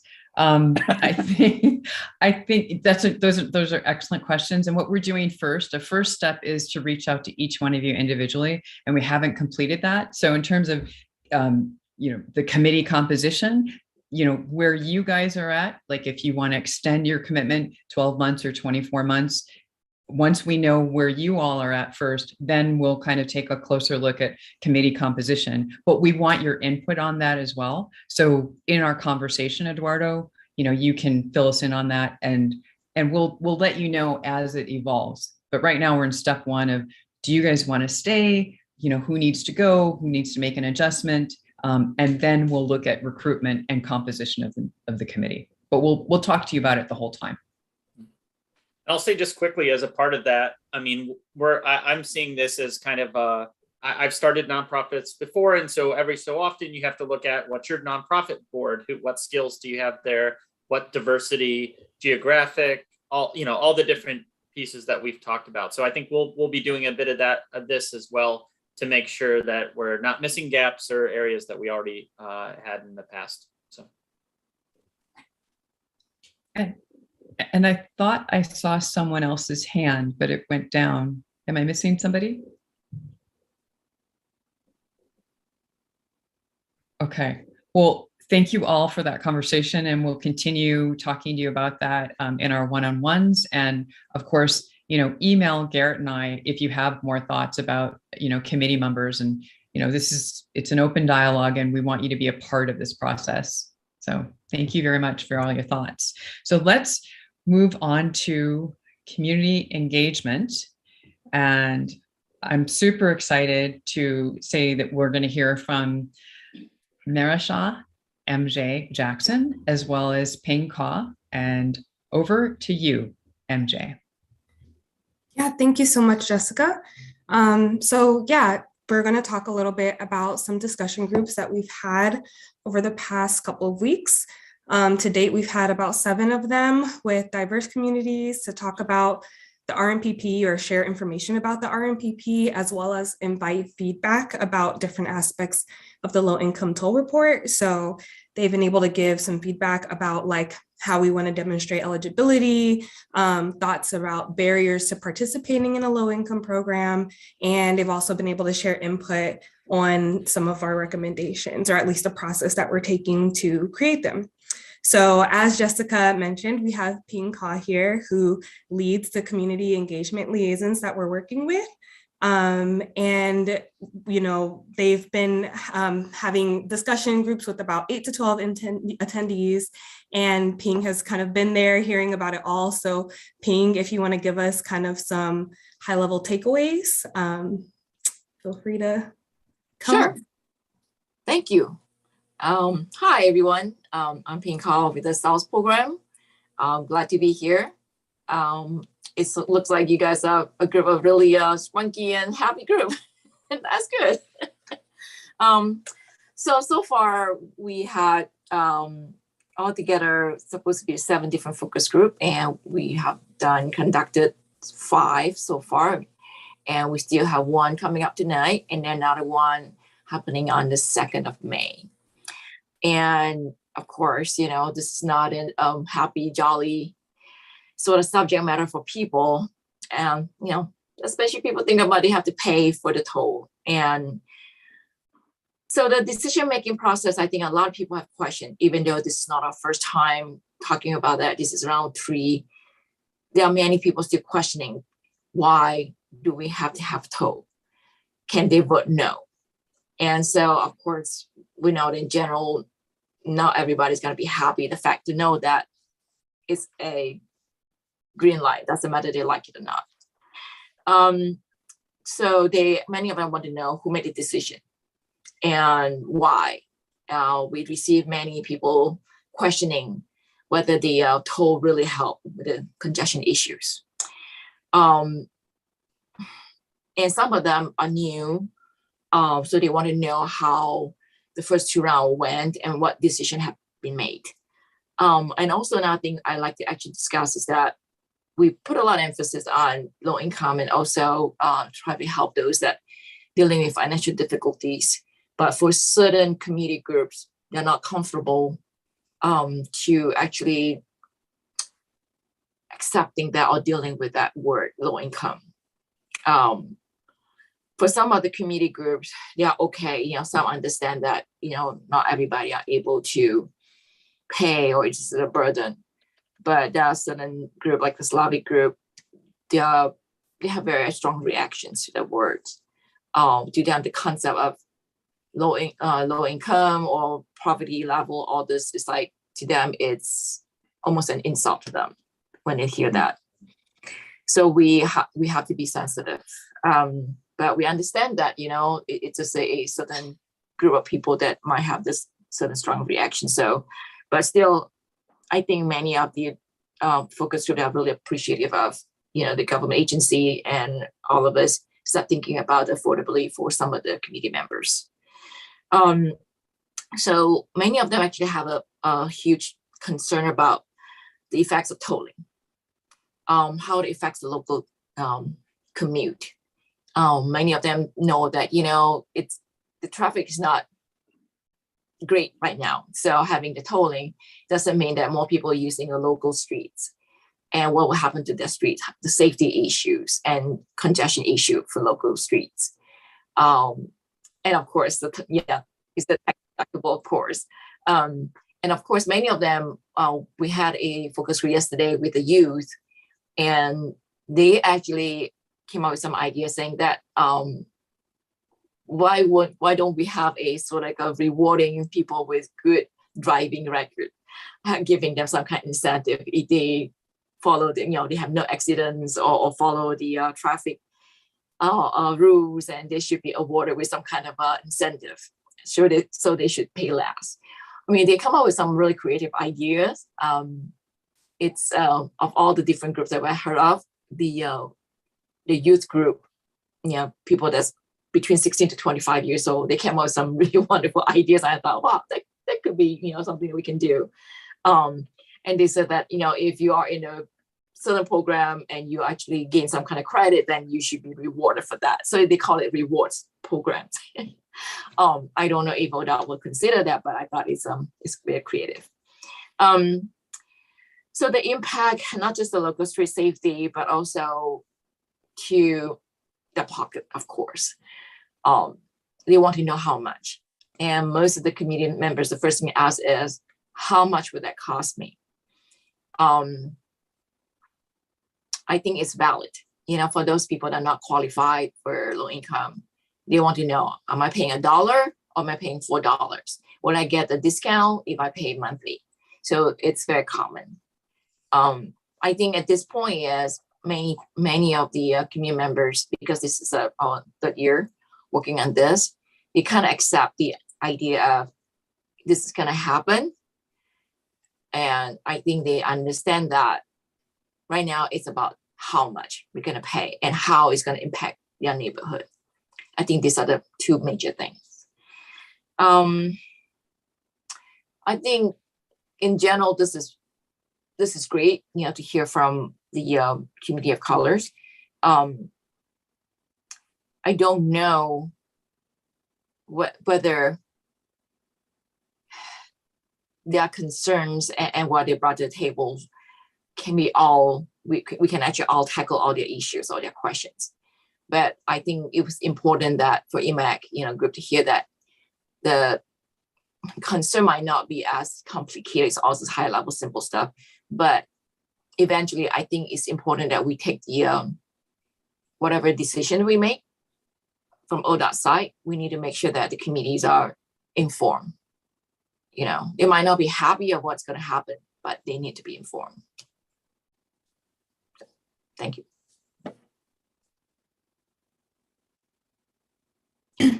Thanks so much. So we just have, and Nicole, I think you can go to the next slide too. I think that was all super helpful. And hopefully, as we get into the discussion after this, we can talk more about some of the things you heard from Ping. So thank you, Ping. And final things to talk about, just additional updates, next steps. In April, ODOT met with the Achieve Coalition, as well as the Clark County Coalition on Aging and the Bolton Neighborhood Association. So just a lot of council and neighborhood briefings kind of underway, talking about upcoming community engagement opportunities in the RMPP. Along with that, soon an online survey is going to be launched. EMAC did a lot of work providing suggestions for the questions in that survey. And so we want you all to stay tuned also for an outreach toolkit that you all can use to share with your networks about the survey. EMAC also has provided some ideas for ways to get the word out about the survey. So potentially promoting it with smart transit, also Oregon Walks, which is hitting their 30 years, maybe potentially hoping having a walk with Oregon Walks would be kind of nice. Be cool to get in on that, that marquee year with you all. And we're going to continue conducting discussion groups this week and early next week. And we're going to also be starting interviews with agencies, different social service providers, and so on, to kind of identify stakeholders for the low income toll program that'll be coming up, as well as seeking guidance for the low income toll report that's being crafted by our wonderful project team. So we'll continue sharing information about all of these engagement efforts, obviously over the next few months, and especially at our next EMAC meeting. And also there will be a discussion group with, I might have covered the discussion groups already. So yeah, we'll just keep you updated on our engagement efforts moving forward. We do have a BIPOC discussion group happening on the 2nd of May. Actually, I forgot to mention a few things. So I know that a lot of people are concerned of the sign up, how to pay. It's good that you have a little sticker on the windshield, but many people ask that, how do you sign up? especially for community colleges, younger generation have no problem signing up and pay for it. And many of them asking like, what if my grandparents drive a car? How are they going to pay for it? So those are very legitimate concern. And would the card could actually can reload every month, or how do you do that? Also other things that I'm concerned about is that for people that from the people that living with disabilities, so they have to use the freeway and highway all the time. So that really concerned that it will be actually a financial burden for them. And many of them, they might not have the means that anybody can just go ahead and use the app or whatever, easily sign up. So they have to drive a lot, and they feel like if that's the case, will that affect them in many ways. So I think that there's a lot of different level of concern, but I think that it's going to be a long while before we get to a point where we actually figure out the solutions, and we can't expect that everything going to work so seamlessly. We just have to. One thing we need to share with committee member is that. Ping, pardon me. Nicole, can we pull up everyone on screen? But I just think it might be easier to hear you. Please continue. Yeah. So I think it's very important for people to know that nothing's going to start smoothly. The first few years, we're going to see hiccups. And I think that's very important. And I think in general, doesn't matter whether community colors or mainstream, we all think that, we spend all this time designing all this. We expect everything to be flawless. I think we need to let people know that it's far from flawless. We're going to learn from it and just be patient and help us to improve. I think by delivering this kind of message to general public or even the community colors, they feel that they're more relaxed and they know that we are trying our best to make it better and better. Just like talking to kids, right? Daddy is not perfect, mom is not perfect. We're working together to reach something, to make something happen, kind of thing. So thank you. Just in case if you have any questions, I'll be happy to answer you. Thank you so much, Ping. It's really great to hear that input. And I see James's hand, so I'm going to go ahead and ask him to unmute and ask his question. Ping, thank you so much for bringing the information forward. It's always great to hear from you. One of the things I heard you say early on is that a lot of the people that you've met with, they don't like to be referred to as low income. And so one of the things that I think that we need to be very cognizant of is the language that we use in describing people, because that can be a quick turnoff or yes. people in a direction that is unintended. And so I'd like to know what your thoughts are as far as the language we should use to try and describe the people who would be getting a subsidy on a tolling program. What your suggestion would be? So actually, that's a good question. We actually talked about that a few months ago when we were working on the survey content and facilitators guide.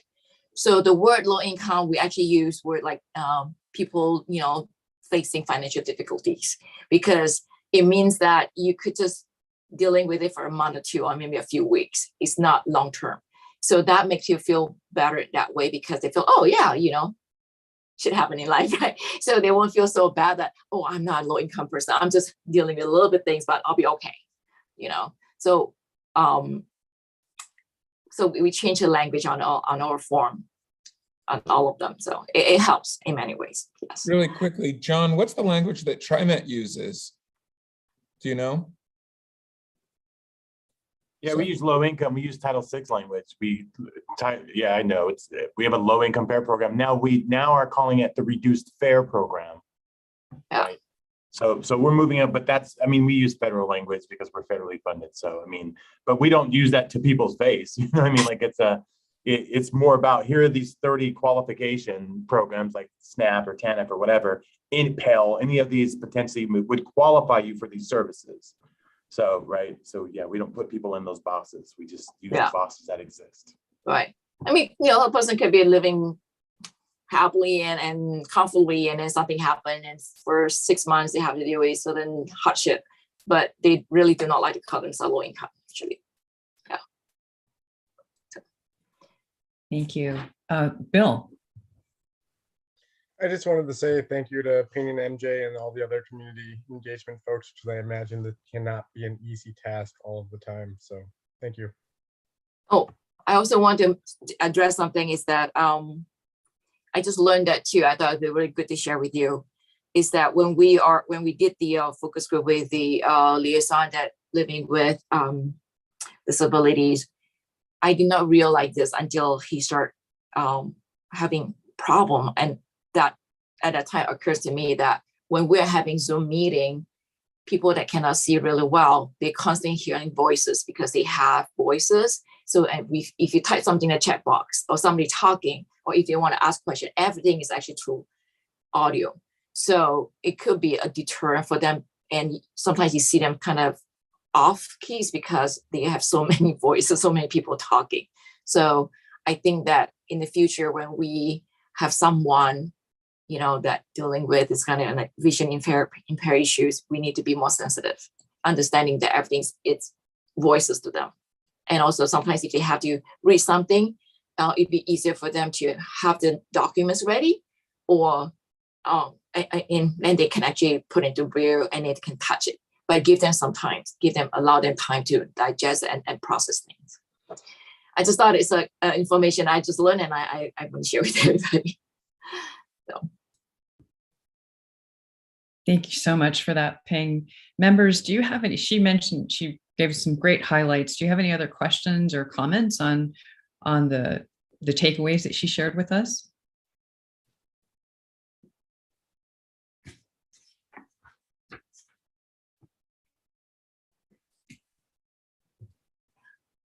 We're a quiet group, I guess, right now. Well, 30 minutes ago, everybody laughing. Because we missed our break. We didn't have a break. It's on me. Sorry about that. I'm so sorry. Well, Ping, we love it when you come. Thank you so much for the great information. We're looking forward to hearing, more. Do you have one more session? We have there's one session tonight and then another session on the 2nd of May. That's Okay. what meetings.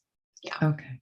Well, great. We're looking forward to seeing all that information rolled up together. And then MJ, thank you for the input on the engagement activity. And I did hear that there was a plug for Oregon Walks. Izzy, did you want to just let everyone know about the upcoming event in May? Yeah. So yeah, in the process of, well, I'm not gonna talk about the May event. I'll put that in a second, but the on-the-ground community engagement of having an actual walk, I think would be really useful rather than like a Zoom thing or just like sitting down and talking. I think being on the ground and actual to experience, the built infrastructure and talk about, these challenges or benefits that the community's going to face is really good. So anybody interested in partnering and developing that walk, especially folks or partners in Hopkins County, we appreciate that. And then also May 26th, we are celebrating our 30 years.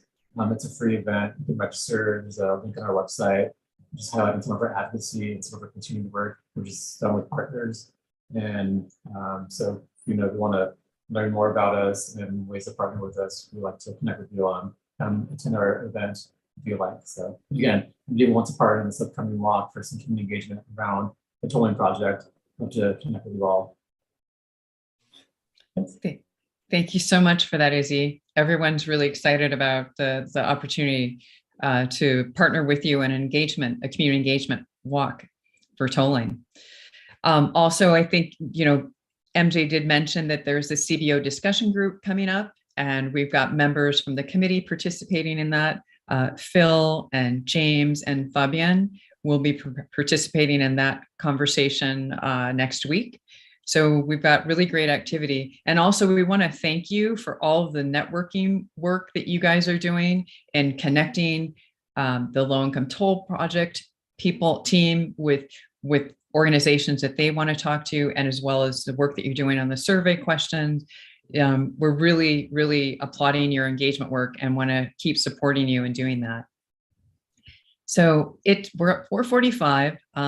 Let's go ahead and have our scuba team update. And I think that's around slide 41. There we go. And for the update, I'm going to hand it over to Garrett.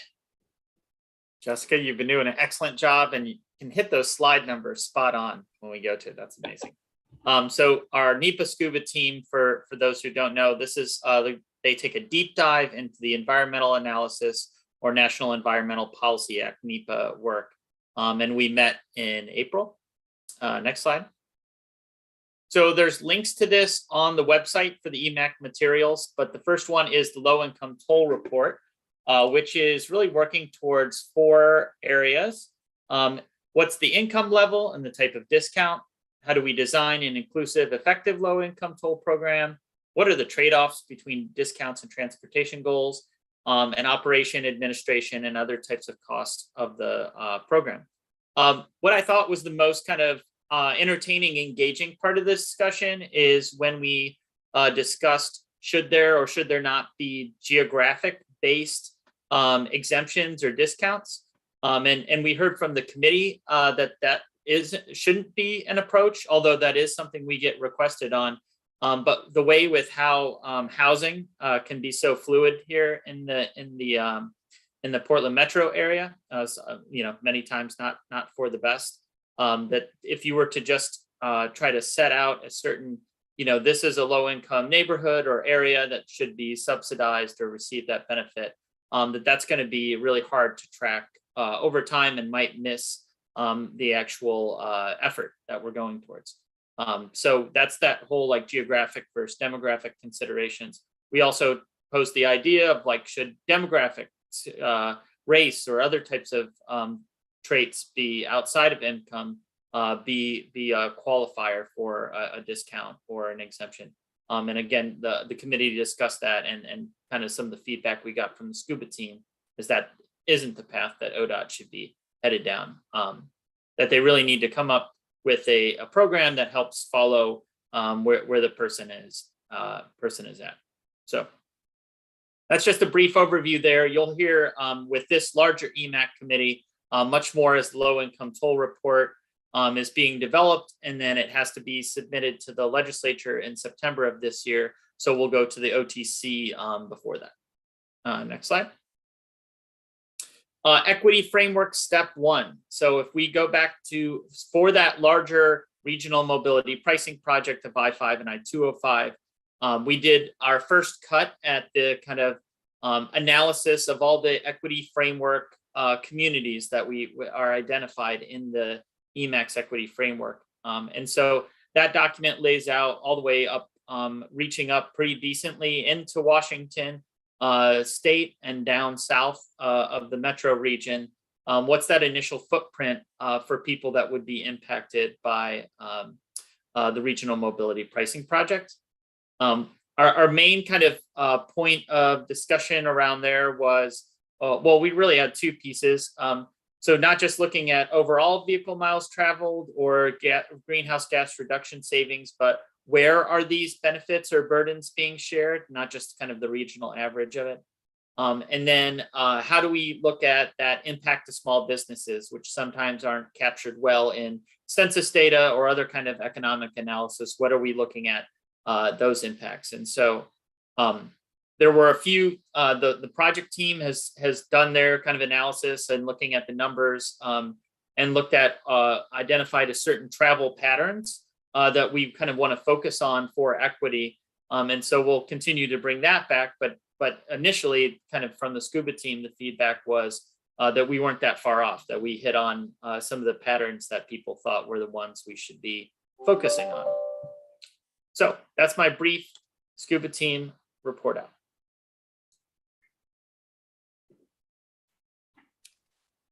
Thank you so much, Garrett.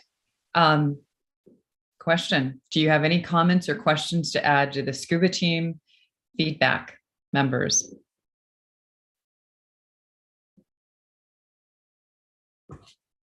I'm not seeing any hands.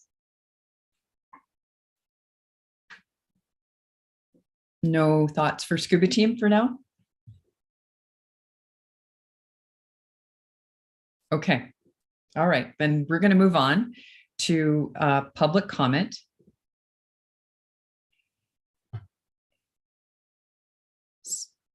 So welcome members of the public. Next up, we've saved time for a verbal comment to the committee. If you would like to address the committee, please raise your virtual hand. If you are on the phone and want to raise your hand, please use *9. Are there any raised hands? We do. Oh, great. Yeah. So Bill Merchant, I'm going to go ahead and give you the ability to unmute yourself. In just a moment, you'll be prompted. And is that Bill? Bill, you'll have 2 minutes to speak, and please note that comments are welcome anytime. Other members to email OregonTolling@odot.state.or.us. Hello, this is Bill Merchant. I have a question, and I hope it's something that you all are thinking about. I'm sure it has occurred to you at least. You are the Urban Mobility Project. There are a lot of people in rural parts of Washington and Clackamas County that will definitely be impacted by tolling. And I want to know how much you guys are paying attention to the rural component of what tolling is going to do. Thank you. Thank you, Bill. Did you have any more thoughts that you wanted to share? You have a little more time.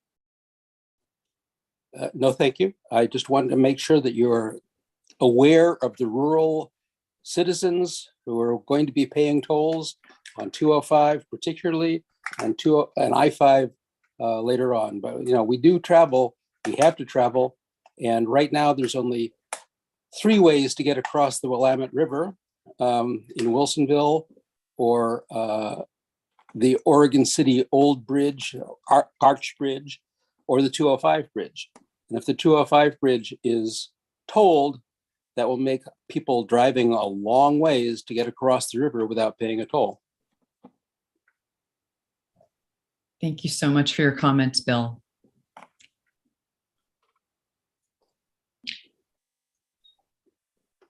Okay. Our next speaker, we have Dean Sir, who has raised their hand. So Dean, I'm going to go ahead and give you the ability to unmute yourself, and you'll have 2 minutes. Great, thank you. Thank you for letting us participate in these calls or listen and participate. I have 2 comments. One is that we need to be careful about equity and mobility, or equity and that terminology when we're talking about predominantly low income or different groups of people, and think about those that are older and retired as well, where this becomes an additional financial burden when they're paying a toll. So we need to connect in with those groups. There are a lot of folks in Clackamas County who fit that description. They don't have extra discretionary income. The second thing I wanted to comment on was when Ms. Kaw was talking about some of the takeaways from the discussion groups. She had a response to a question that she's been sharing with the groups. The groups were saying, so who decided this? And they didn't understand the toll decision process. And she said, what she's conveying back is it's a green light and they don't have a choice. And I just wanted to raise visibility. I think most of you are aware of this, but perhaps some of the public that might hear this recording later. There is an effort underway to implement a constitutional amendment that will require a citizen's vote before tolls are instituted, and that would impact the 205 and the I-5 and the 84 and wherever else tolls might end up, both in the metro area but across the state. And that information is available at notoll.army. Thank you. Thank you, Dean.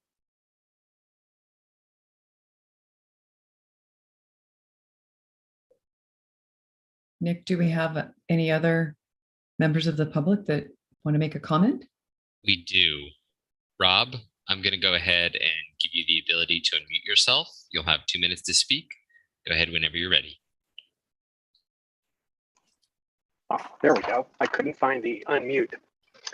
Over the past months, questions have been posed to your committee and not clearly, directly answered, such as, in the context of the I-205 expansion, what is equity? Also, where are these claimed disadvantaged communities located? Why have you time and time again ignored the overwhelming opposition to tolling? And where is the big demand for tolling outside of government entities? When have you considered recommending to OTC that the tolling of I-205 be dropped or put to the vote of the taxpayers? EMAC appears to consist of only pro-tollers. There is not much voice with even a scintilla of opposition. You are totally failing in your objectives of engaging the residents that will be affected by your tolls, and you have already demonstrated your disregard for community input. Oregon contributes less than 0.05% of global atmospheric pollution. Your minuscule reduction in VMT will do nothing to impact that, but will devastate businesses using I-205 if your proposals come to fruition. Transit ridership is in the toilet using TriMet and CTRAN numbers. Why are you pushing so hard for spending and wasting money on it? And thank you, Dwight, for wanting a major input from Clackamas County. That is all. Thank you, Rob. We appreciate your comments. Nick, are there other members of the public that would like to speak? Not at this time, Jessica. Don't see any additional raised hands. No. Well, we want to thank all of you, the speakers who came forward to speak to the committee. You are heard. And we're almost at time. So I'm going to move on, but thank you very much for your courage. We applaud you coming forward, and the committee is listening. Let's go ahead and move to closing.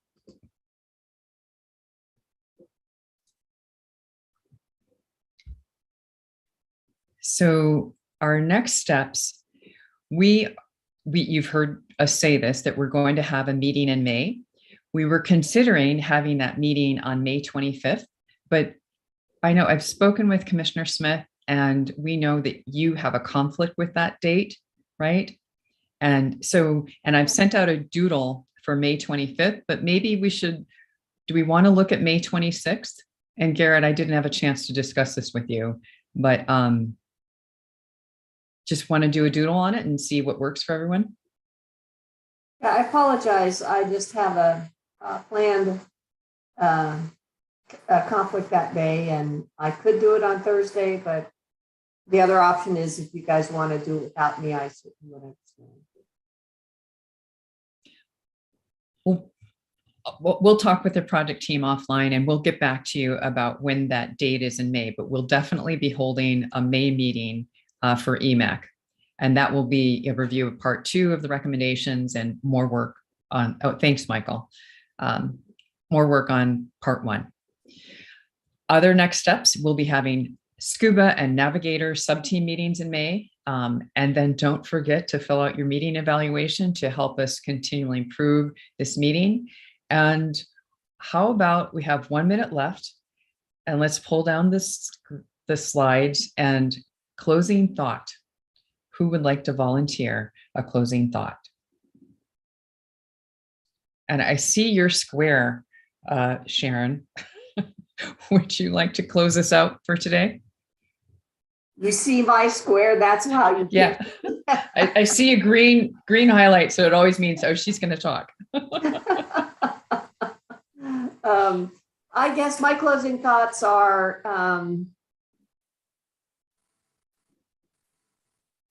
I think the committee's work is really important. And I also acknowledge some of the comments we heard tonight, this afternoon from the public, that not everybody is happy about it. And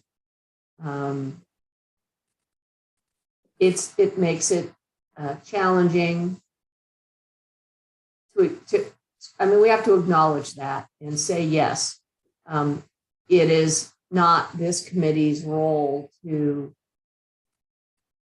decide whether or not to toll. This committee was comprised to help us bring fairness and equity to tolls when they happen. And so if we're going to toll, we need to do it in the best way we can. And I appreciate all the work that everybody's done here. And I think my whole vision is to make sure that the recommendations that this committee makes the OTC can be embedded in the project going forward in a way that is meaningful. And so some of my, kind of comments back and our feedback from the ODOT team is really an effort to make it work, not an effort to derail the ideas. So that's my closing thought. It's probably more than anybody wanted to hear. I think it was perfect. Thank you so much for that. And members, thank you so much for showing up and for spending the 2 hours and losing your break. Sorry about that. But have a wonderful evening. We've got some more work to do in May, and we look forward to talking to you and continuing this work. You've been doing wonderful work, and it's delightful working with all of you. Have a good evening.